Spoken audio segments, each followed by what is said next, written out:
You know Good how morning I and welcome to Faith Family United Church of Christ Bible Study, Sunday morning Bible study. We are in Bible Study 101. We're going through all of the books of the Bible and just touching on them so that we know what's in each one of them and what they're about. We're currently in the New Testament. We are going through the letters of Paul. And there's 13 letters that have been attributed to Paul. 7 of them, all scholars agree, Paul wrote them. 3 that they say, maybe a disciple or someone close to Paul wrote them. And then 3 letters that probably weren't written by Paul and were written by a church leader after Paul had died as a way of circulating a consistency in the churches. In other words, they're called the pastoral letters, and Timothy, Titus, and Timothy, 1st and 2nd Timothy, and Titus are instructions on how to kind of orchestrate or run a church. So, and they were probably written, maybe some disciple or removed from Paul, but definitely church leaders and the idea of bringing the churches together on some kind of unity or standard. So like I said, we're going to start with the ones that we already did the 7 that there's no dispute that Paul wrote them. Now we're going to go into the 3 that might have been by Paul's disciple or someone close to him. Before I do that, I want to say a couple things about that. Okay, now, to some of you that are very conservative, to say that for all this time that we said that Paul wrote them, and so why are we now changing our mind, and does that discredit the Bible, these letters? And the answer is no. No, because what's our little quote with our little comma? Never put a period where God left a comma. That's right, because God is still speaking. And when they put these books in a canon or in a list and put them together to be the New Testament, they sat down and they prayed over it, that the Spirit helped them. They read what was there and they agreed with it. And even if it's not written by Paul or not written by one of his close disciples or dictated by Paul, it's still very spiritual and very informative and instructive. So for the church. And so we look at these, and it doesn't matter that Paul didn't write them, because people prayed over it. They were moved by the Spirit to say, yes, let's put this in and circulate that around our churches. So, you got that? So by no means does this give less credit to these books as uninspired by God. Okay. So with that said, okay, so where we're at right here, you can see this is the Mediterranean Sea. Down here, this is Jerusalem, and here you got the island of Crete. Or here you got the island of Crete. That's North Africa. And then up here is Galatia, the province of Galatia, and that's where you have Colossae and Ephesus and Corinth and Thessalonica. So these are the 3 that we're going to talk about today. We're going to start with Ephesus, go with Colossians, and then 2nd Thessalonians. Excuse me. So you kind of understand. I once had a chance to, when I lived in Europe, when I was in the military, had to take a cruise, and it went to Corinth, but I never did it. I kicked myself for it, because that would have been kind of cool to go to all those places. We went to Corinth. Yeah, we did. I've read the book of Romans in Rome. I've read the book of Corinth, both of them in Corinth. Corinthians. Yeah, and I've actually read the book of Daniel in Babylon. Yeah, Babylon. So kind of cool. I that's my thing. I go there and I read one of the books of my thing.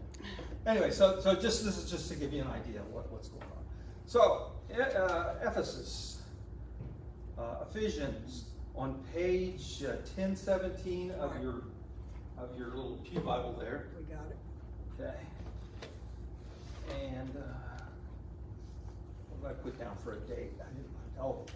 So the date that Ephesians, if you go by what's in it and that Paul wrote it, it looks to be about 60 to 62 AD. Okay. Now, if one of his disciples wrote it, it would of course be a little bit later. There's some things that about Ephesians that kind of set it apart for its authorship by scholars, because there's no personal greeting. It says, yeah, Paul, but it doesn't have anything, a personal greeting to the church of Ephesus, grace and peace and all that he usually adds a personal kind of greeting, and that's not in here. So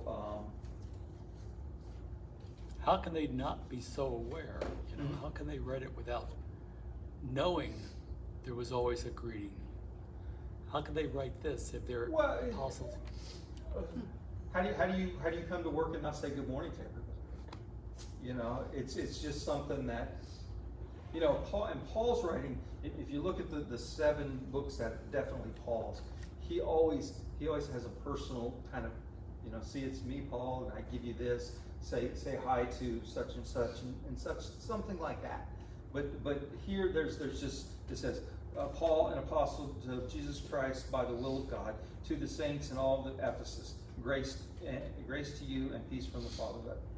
So it's just like 2 sentences, and he usually elaborates. Let's see.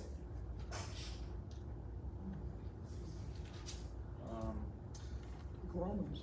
Yeah, Romans. Paul, a servant of Jesus Christ, called to be an apostle, set apart by the gospel, which he promised beforehand through the. So he'd tell him a little bit about himself. So he's kind of a personal greeting. Seed of David, and he goes on for several lines as an introduction greeting, and you don't see that here. So that was kind of one of the things that they said, maybe it was his disciple and he just wanted to get it all down, and he didn't do all the niceties that usually come. And it was most probably a circulation letter. In other words, even though it says it is to all the saints in Ephesus. However, the way it's put out and the purpose of it seems to be, hey, here, Ephesus, you take it, and then just kind of send it around to all the other churches as well. Kind of a circulation letter. The other thing is there's no mention of Acts 19. Okay, if you look at Acts 19, let me see, it's, I don't have the page number. But if you look in Acts 19, it talks about Paul when he was doing his first missionary journeys. And 19 particularly talks about him in Ephesus. And halfway through the chapter, it talks about how he was preaching about not worshiping idols. And so all the idol merchants got mad at Paul and called him an atheist because he was he only had one God. Called him an atheist, and he wasn't worshiping all the gods, and he was taking business away from the merchants because now no one wants to buy their idols. So they had a big uprising and had riot, and it was quelled. But you'd think that would be something that you would add to somewhere in a letter to Ephesus. Hey, remember all the trouble we went through when the riots happened, and you still stayed faithful and strong in the faith. Something like that, but it's not there.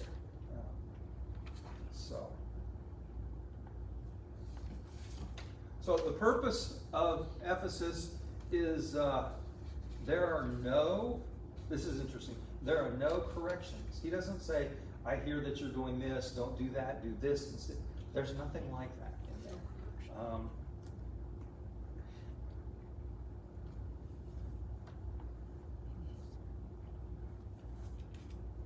When you get the letter read, you have to put Paul's name on it. Yeah, exactly. Yeah. Hey, we wrote this letter, and it's Paul's letter. Okay, so now it's like, oh, if you said this is Jeffrey, and hey, how you guys doing over there in Ephesus? They're like, junk mail, right? So, good point. So I wanted to read this, the purpose or the perspective of Ephesians. It says, Ephesians moves from a vastly cosmic picture of God's plan. This is God's salvation plan. And then it's inclusive to believers. In other words, God's plan is including the believers and the role and the mission of the church. That's important because Paul and, of course, one of his disciples said that the church isn't just about this cosmic, you're being saved, like I say, that's between you and God, But now your Christianity or your role in the community, the church, is you have a mission. And your mission is to teach people about God's love and His plan. And then he ends with what we all call the battle armor, because you're going to go against spiritual forces, and we'll get to that in the next slide. But it's kind of like he lays it all out. Here's the cosmology of it all, right? This is, from the beginning till now, this is God's plan, and He's been working to this, and now Jesus came, and this is the moment when it's all going to come, and okay, so now it's being inclusive. Your mission is to spread the word, and I'm going to equip you with the full armor of God. And that's the verse that we're going to talk about. That's kind of the conclusion and the main verse in Ephesians to kind of wrap everything up. And you can find that on page 1020 of your Pew Bibles. Starting at verse 10 and going through 12, it says, finally, so in conclusion, kind of when Ed's preaching, and he says, let us, y'all get your ears perked up because that's kind of like in conclusion. I know, because I can watch you guys. You're like in conclusion, or so let us, and you guys go, okay, he's going to wrap it up. And then I say the amen, and finally, it's over. Anyway, finally, be strong in the Lord and in the strength of His power, God's power. Put on the full armor so that you may be able to stand against the wiles of the devil. For our struggle is not against enemies in flesh and blood, but against the rulers, against the authorities, against the cosmic powers of this present darkness, against the spiritual forces of evil in heavenly places. In other words, we don't attack people. We attack this idea of people that want to control, that want to have the people that are in authorities that use it in a way that isn't loving, isn't compassionate. We don't attack the authorities. We attack their systems, especially if they're oppressive, and against cosmic powers. Again, angels, demons, whatever you want to call them there. But it's these ideas that you try to limit people's stuff, and that's what we're fighting. That's the mission of the church, to make everybody equal as kin, like we get kingdom. We're all equal, and we have God love us, of course. That's our rule. Anyway, But I wanted to, two things I want to put his power, God's power, right? God should be the one that has the power and not people. People should be working together. So that's basic what Ephesians talks about. There are some hard chapters to read for us today because of the idea. Back then, they had slavery. Back then, women were second-class citizens.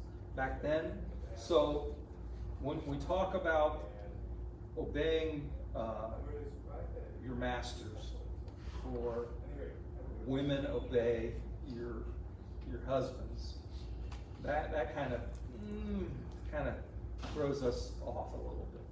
But it's about unity and it's about working together more than it is about being subjective. See what I'm saying? Yeah. So those are in there, and so a lot of people don't like Ephesians because of that. And our new modern thinking, our different worldviews. Some people don't like Paul because of that. Yep. And then you go and do a little bit of study and go, Paul might not have wrote that. It might have been one of his disciples who was having problems, in that area of his life. Not a bad thing. Yeah, exactly. Okay, so let's move on to Colossians. Colossians is 10:26 in your books. 10:26.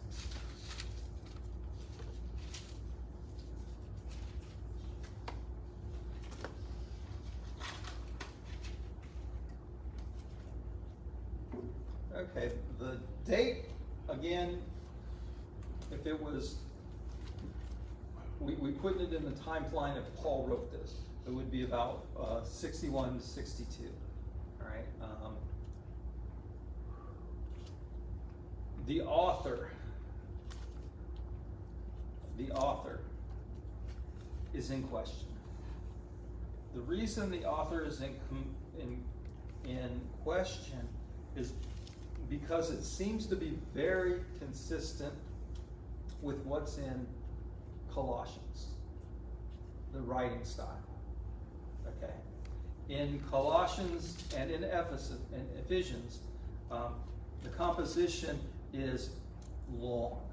The sentences are long, and they're complex. So if you're trying to learn Greek, don't go to Ephesians or Colossians first. You go to one of like the Gospels or even the letters of John, which is very rudimentary, basic Greek. Here in Colossians and Ephesians, we would do, a lot. There would be a lot of commas and semicolons and dashes and parentheses and all kinds of stuff like that. When this was written into English, translation into English. So that was the kind of the red flag that comes up that says, I don't think Paul wrote this.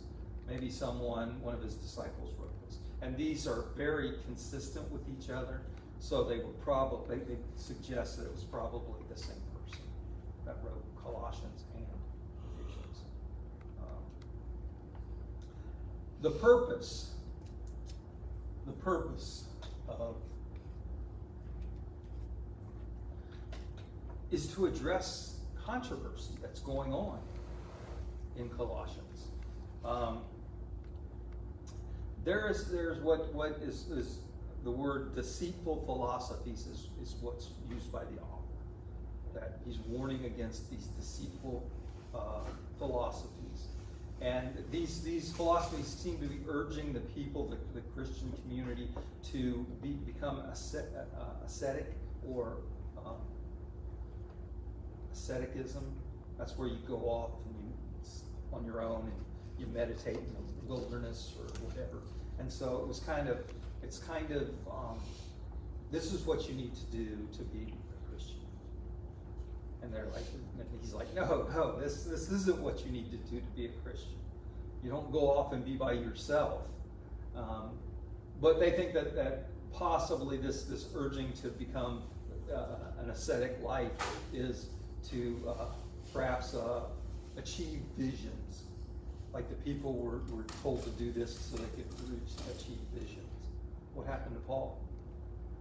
Paul was going to kill the church, right?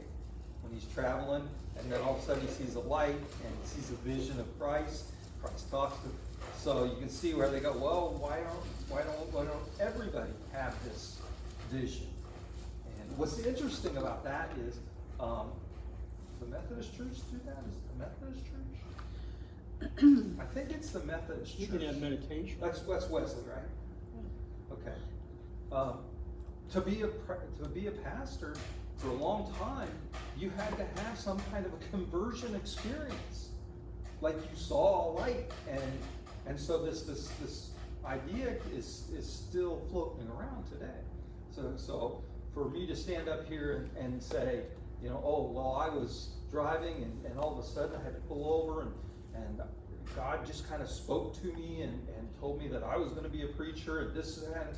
And so that's the kind of philosophies that they were trying to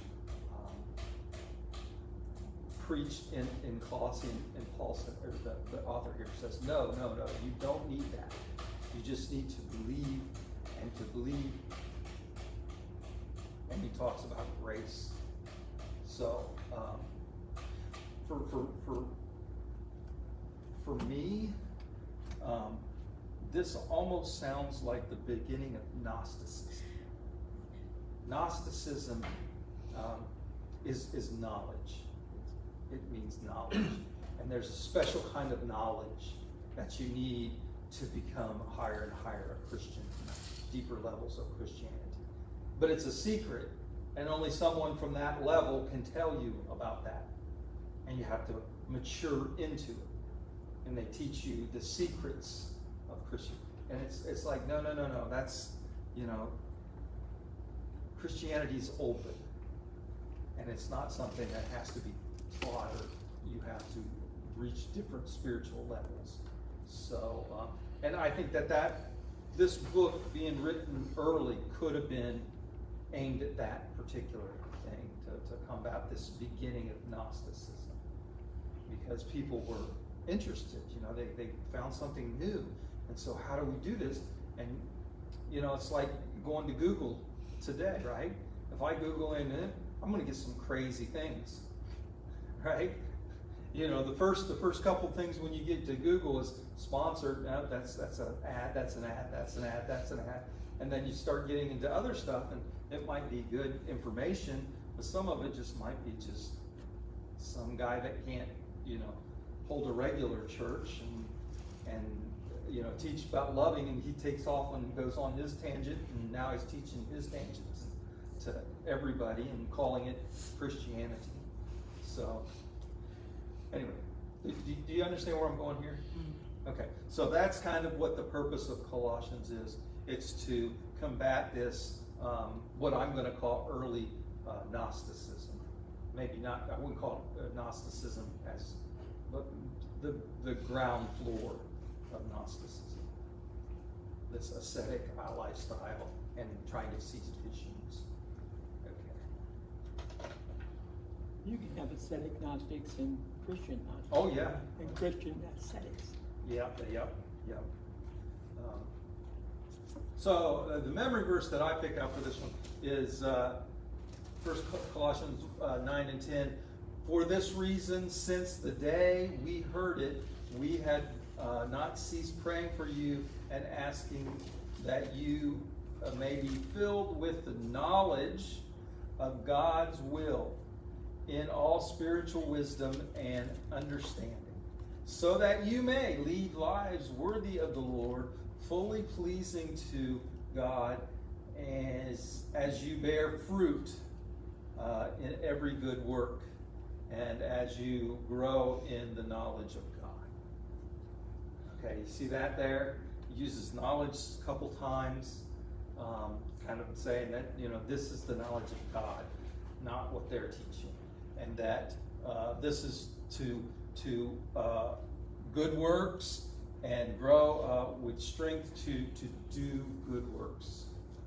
So the idea is You don't need to be an ascetic, because ascetics go out and do nothing but think about themselves in the wilderness.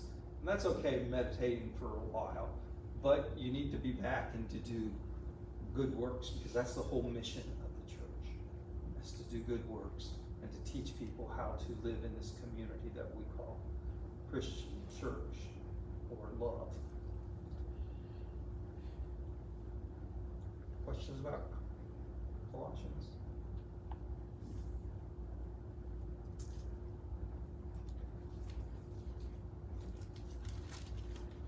So, the last one we'll look at today will be 2 Thessalonians.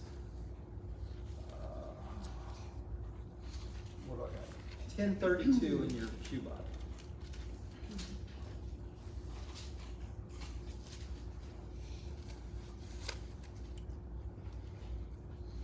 Okay. So the date, 2 Thessalonians. Remember, 1 Thessalonians could be the first book or letter written. Okay, so this one was written pretty much shortly after 1 Thessalonians. Okay, so we're looking at 50 to 52.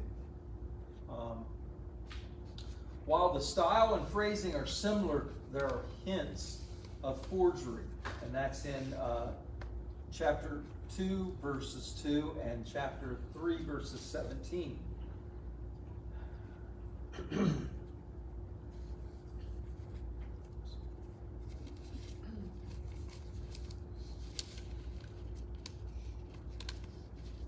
And I think that was, yeah, it had to do with the coming of God, okay?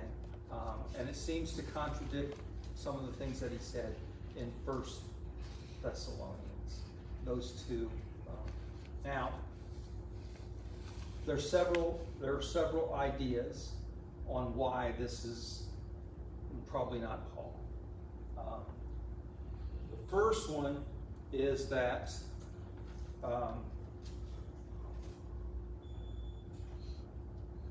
this idea of there's a forgery. And some scholars say it's not a forgery, it's additions. In other words, someone got the letter, they got a fragment of it, they wrote some stuff down, and they put it in with their fragments. Okay. So from there also the idea that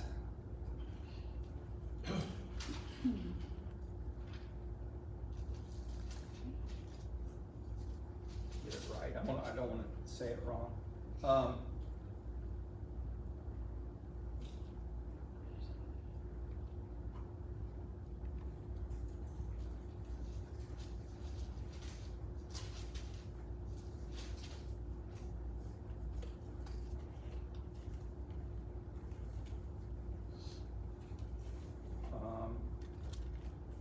First of all, Thessalonians is a lot similar to 1 Thessalonians, 2 Thessalonians, 1 Thessalonians. And that the situation of the church is the same. Paul Pitt.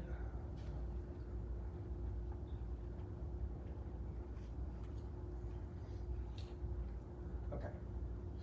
Should I say this right? So the idea that this was a letter to correct what Paul said in 1 Thessalonians, because the idea of the second coming of Christ, which is called the parousia. The what? The parousia. Never heard of it. I mean, it's a Greek word, means second coming. So in the first one, he says this is what happens, and then in the second one, he's kind of like, whoa, wait a minute, those two didn't mesh together. And so they suggest that the reason why the difference is, and the hard time explaining it, is because Paul, the author, is trying to correct something that they took his idea from 1 Thessalonians and ran with it, but they were running the wrong way. And so he had to write them another letter, 2 Thessalonians, to kind of correct them and get them back in the right theology, if you will. Okay.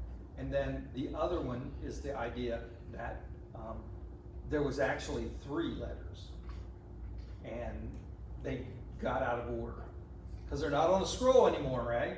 We got books, but what happens when we have loose leaves? Kind of like my office. You know, I've got a stack of papers here, I got a stack of papers here, I got a stack of papers here.